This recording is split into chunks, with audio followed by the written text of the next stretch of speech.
mayor, Tony Burris. We really appreciate him. He has been kind enough to allow us to use Trenton, to showcase his facilities. We really cannot say enough.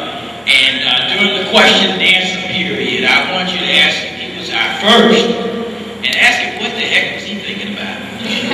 So visit with him afterwards. And also, we really appreciate our panel, our host, and our members. You want to check with Lexington. They just started.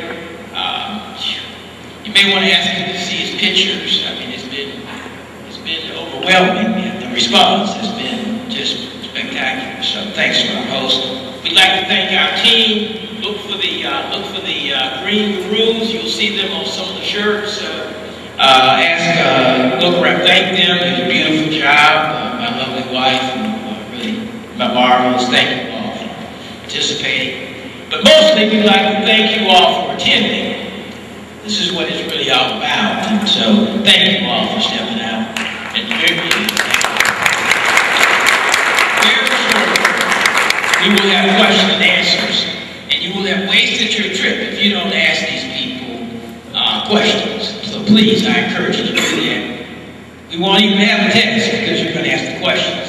And the gentleman on the end is in the process. He hasn't signed on yet, but he's in the process. And so it'll be a good opportunity to ask him, you know, what's involved, what kind of difficulties have you had. So please visit with the mayors, presidents, etc. Okay. Undivided attention for 5 minutes. There were these very special cities. It was very cold out, very cold. It was the dead of winter. The cities were experiencing an unusually long cold spell. They had expended all of their natural resources trying to keep their homes warm. It was cold out. There was nothing left. Resources were all gone. How were they going to keep their homes warm, their residents from freezing? They assumed that they only had one option, and the option was to tear down their homes piece by piece to keep the fire going, so they could stop their homes, their families from freezing. And so the residents, piece by piece, destroyed their homes to keep warm. It was very easy. Take down a piece of wood from the walls and throw it on the fire. Take down a piece of wood from the wall and throw it on the fire. Easy. Convenient. Easy. Convenient.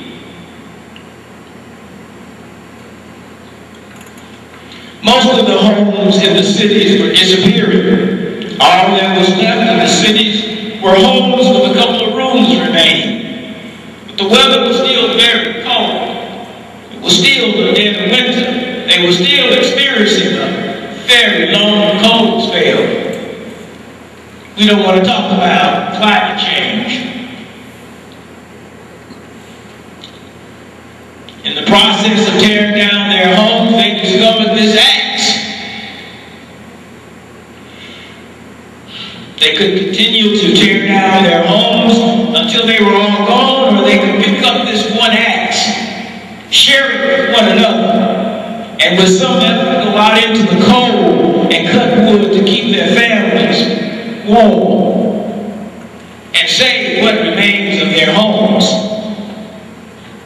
However, it was much easier. Much easier, much more convenient to throw that stuff on the fire. What would you do?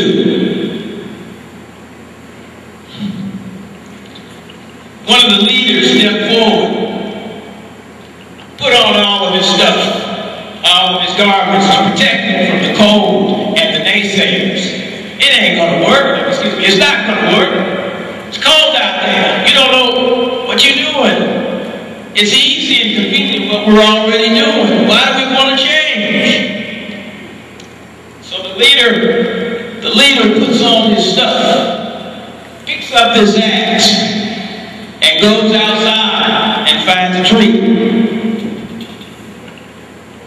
He brings the wood back inside, and he warms the house, keeps his family from freezing. Then we have another leader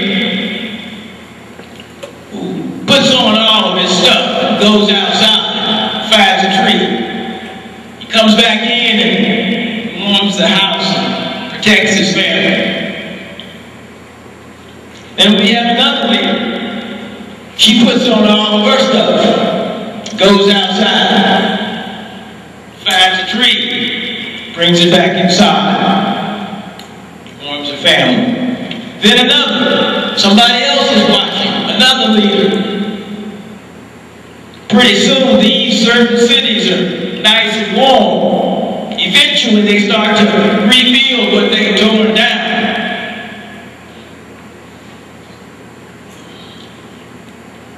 What's required to pick up that axe? 3 things. An old, a very old, unused building. That's number 1. Number 2, some labor. You can find some labor. And number 3, these bags. These bags. And we got programs to help you pay for them, right, Stacy? Yeah.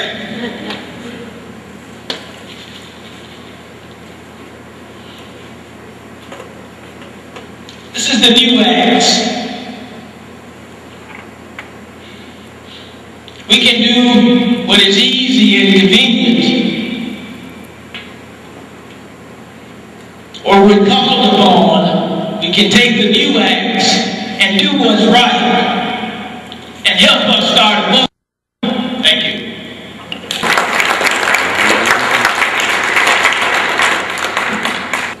Okay, we're going to do some question and answers.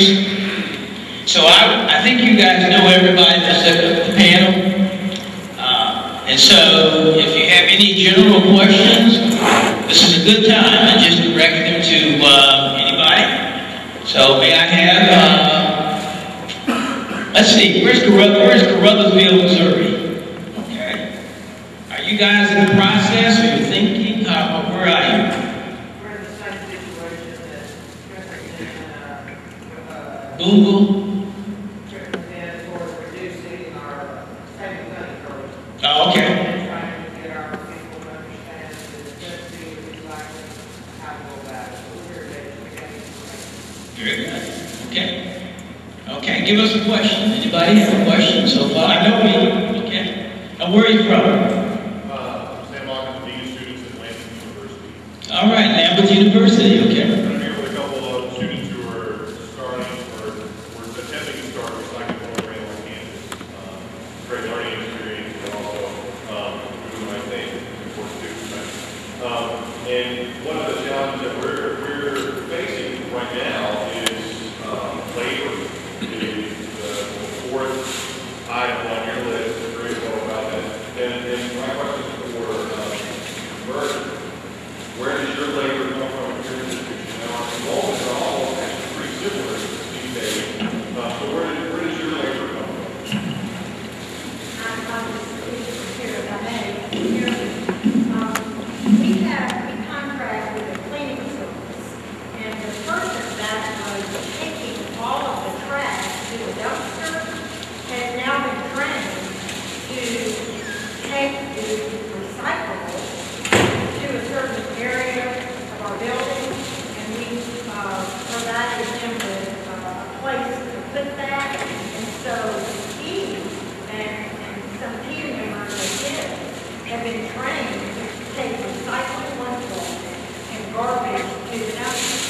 So really, we just had to retrain the cleaners.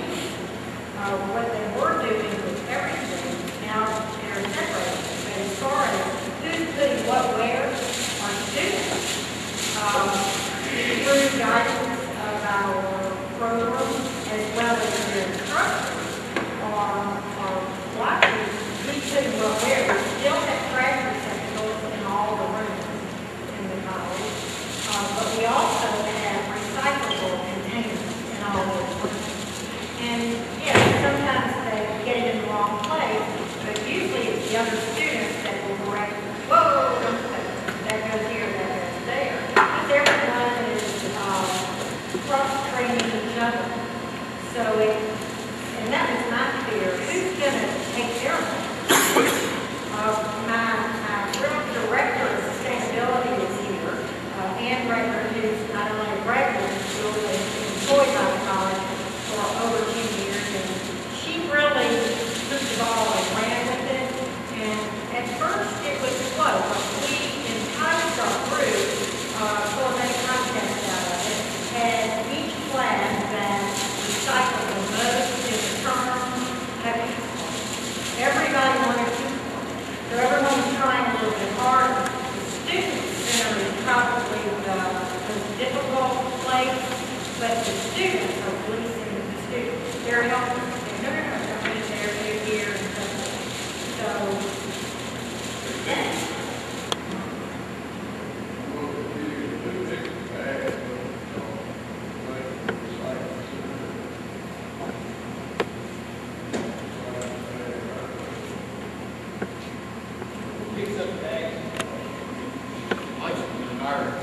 Recyclables are picked up on the same route that the garbage routes normally run, and they pick up the recyclable bags at the same time they pick up the regular garbage.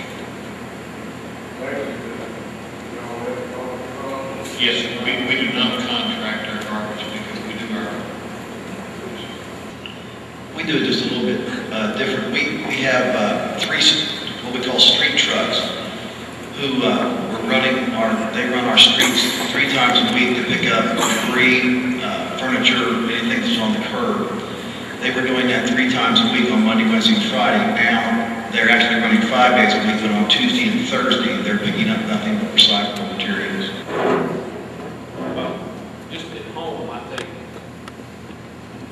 because I don't know any better, I take our plastics to the parking lot at Lowe's in Jackson. But they only accept plastics numbers 1 and 2. Are there some plastics that won't be accepted in this case? We accept any type of plastic. Of course, the most valuable is number 2, then number 1, then there's 3 through 7, so they have a negligible value depending on the market, but we accept all plastic. Did that answer your question? It does, and I appreciate that. And you guys take these plastics and the market is China? No, what we do is that first of all, we sort them when they come in, and then we bale them, and then we sell them to usually a plastic reprocessor. And then the reprocessor may do 1 of 2 things. He may sell them to somebody else.